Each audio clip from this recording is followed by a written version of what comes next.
Bonjour Yohann Gillet. Bonjour. Troisième, vous espériez mieux, je suppose, vous espérez mieux au soir du premier tour, 19%, alors qu'en 2014, par exemple, là, vous aviez obtenu 22%. Quelle est votre première réaction finalement? Vous êtes déçu par ce premier sondage, hein? Il reste encore 2 mois de campagne. Non, je ne peux pas être déçu, nous ferons forcément mieux. Vous savez, les sondages ont toujours tendance à nous sous-estimer.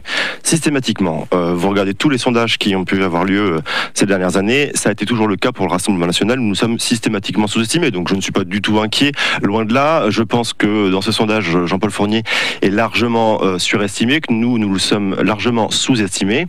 Pour une raison simple déjà, c'est que je pense que les Nîmois savent très bien que Jean-Paul Fournier ne fera pas son mandat en entier parce qu'il prépare déjà sa succession en interne, et à ce titre, les Nîmois n'ont pas envie de... Vous croyez qu'il n'est pas capable de le mener à bien, ce mandat? Quel est le candidat? C'est une question d'envie, là. Il n'a pas envie. Enfin, je veux dire, on sait très bien qu'en interne, dans son équipe, il prépare déjà sa succession. On sait très bien que quelques mois après sa réélection, s'il était réélu, et je ne le crois pas, il passerait la main à quelqu'un. On sait très bien que, voilà. Donc, je pense que les Nîmois n'ont pas envie d'élire un maire, de réélire un maire qui partira au bout de quelques mois, et donc de réélire quelqu'un, finalement, sans savoir qui prendra la suite. C'est votre analyse, mais bon, d'après toujours ce sondage, 72% des Nîmois semblent apprécier. Alors vous allez me dire que c'est encore surestimé, mais 72% des Nîmois semblent apprécier ce bilan de Jean-Paul Fournier. Qu'est-ce que vous en pensez, vous, du bilan? Comment vous le qualifiez, le bilan de Jean-Paul Fournier? Moi, je considère que si il faut dire que l'avenue Jean Jaurès est plus belle aujourd'hui qu'avant, bah évidemment, je veux dire, c'est un fait. Par contre, je pense que les Nîmois qui sont très préoccupés par la sécurité, ça serait bien la principale préoccupation. Rien ne s'est amélioré en la matière. C'est pour ça que moi je propose très clairement de doubler les effectifs de police et de réorienter les missions de la police municipale. Ça me paraît essentiel. Parce qu'il y en a marre.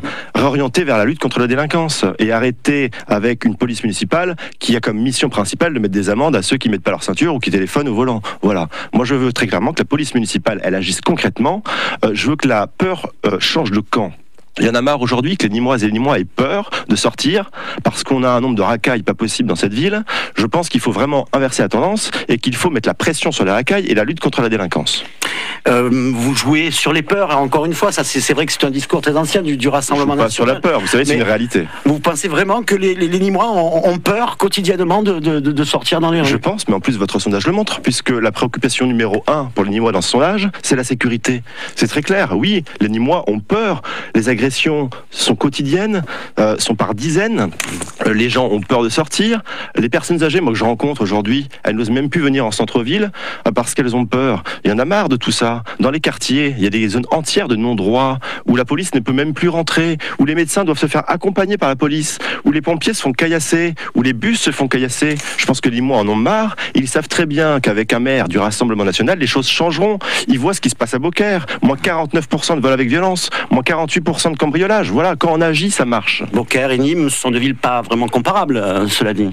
Ce sera comparable aux prochaines élections quand on aura remporté la ville de Nîmes et quand on aura fait comme à Beaucaire avec un doublement des effectifs de police municipale. Justement, est-ce que vous n'avez pas été un peu trop présent à Beaucaire en tant que directeur de cabinet du maire de la ville par rapport à Nîmes? Parce que votre taux de notoriété, curieusement, alors que vous êtes élu, est assez bas. 34%. Vous le trouvez bas? Moi non. Enfin, excusez-moi, mais si vous regardez le taux de notoriété des candidats dans les villes de plus de 100 000 habitants en France, au contraire, j'ai un très bon taux de notoriété. Alors, est-ce qu'il y a encore du travail pour me faire connaître? Évidemment, je ne veux pas dire le contraire. Mais pour autant, je trouve ce résultat très, très encourageant. Et moi, je peux vous dire que quand je croise les Nîmois au quotidien dans la rue, j'ai pas l'impression d'avoir un taux de notoriété très faible, non. En matière d'écologie, on voit que le candidat écologiste est en deuxième position dans ce sondage. C'est un petit peu une surprise tout de même. L'écologie pour le candidat Rassemblement National que vous êtes, c'est un thème important, c'est une urgence. Évidemment, mais moi je ne veux pas faire de programme qui soit... un mensonge, vous voyez. Il faut dire les choses telles qu'elles sont. L'écologie au niveau municipal a sa place, mais elle n'a pas toute sa place, c'est-à-dire que beaucoup de décisions en la matière relèvent de l'État, relèvent des régions. Sur le programme municipal, très clairement, nous proposons un grand plan pour la rénovation des bâtiments communaux qui sont énergivores. Il faut agir en la matière. Ça a déjà commencé avec Jean-Paul Fournier. Ça a commencé, ça va pas suffisamment loin. Moi, je pense notamment aux écoles, où nous allons proposer, et nous aurons l'occasion d'en parler prochainement lors d'une conférence de presse, un grand plan de rénovation des écoles. Parce que les bâtiments communaux sont dans un état pitoyable à Nîmes. Il faut agir en la matière et ça aura du coup un impact très positif pour l'écologie. Cette campagne, elle ne fait que débuter finalement, 2 mois, ou presque 2 mois, c'est long. Est-ce que vous allez recevoir des appuis politiques? Je pense notamment à Marine Le Pen. Bien sûr qu'on aura des soutiens et vous aurez l'occasion de les voir. Vous le verrez en temps et en heure. Ce que je peux vous dire, c'est qu'en tout cas, votre sondage a été réalisé la semaine dernière, avant même par exemple le ralliement la semaine dernière. Je rappelle aux auditeurs, il s'est passé quelque chose d'important il y a 2 jours. 2 élus de la majorité de Jean-Paul Fournier ont quitté la majorité pour nous rejoindre. L'un me rejoint sur ma liste, l'autre qui déménage à Perpignan rejoint Louis Alliot. C'est très clair, c'est un message très clair pour les électeurs de droite, pour dire que... Qui ne ressort pas dans le sondage, visiblement. Ils ont l'air de suivre Jean-Paul Fournier, les électeurs, les Républicains. Votre sondage a été fait avant ce ralliement. Alors vous pensez que ça suffira pour les faire changer d'avis, ces ralliements? Ce ne sont pas des personnalités quand même très avant, très connues dans la ville. C'est un premier ralliement, et il y en aura d'autres. Ne vous inquiétez pas pour ça. Mais vous savez, je pense que l'électorat nîmois est très conscient des choses.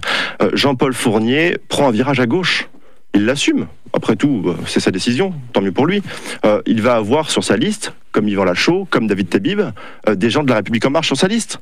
Est-ce que les Nîmois veulent élire un maire avec des colistiers qui soient de la République En Marche? Autrement dit, est-ce que les Nîmois veulent donner du poids à Emmanuel Macron? Moi, je ne le pense pas. Et donc, nous sommes le seul rempart à ça. Et je pense que les Nîmois en sont conscients. Vous êtes le seul. Il y a quand même Vincent Bouget qui n'est pas très macroniste.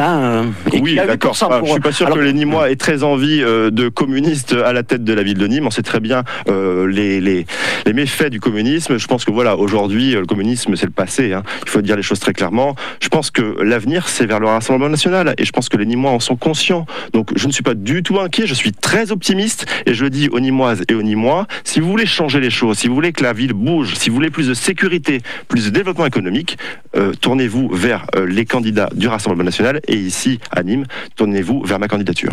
Yoann Gillet, candidat du Rassemblement national pour ces élections municipales qui ont lieu dans un peu moins de 2 mois. Maintenant, merci d'avoir participé à cette émission. On aura bien sûr l'occasion de vous retrouver sur France Bleu Gard-Lozère. Avec plaisir. Puisque la campagne est bel et évidemment loin d'être terminée. Très bonne journée à vous, Yoann Gillet. Merci.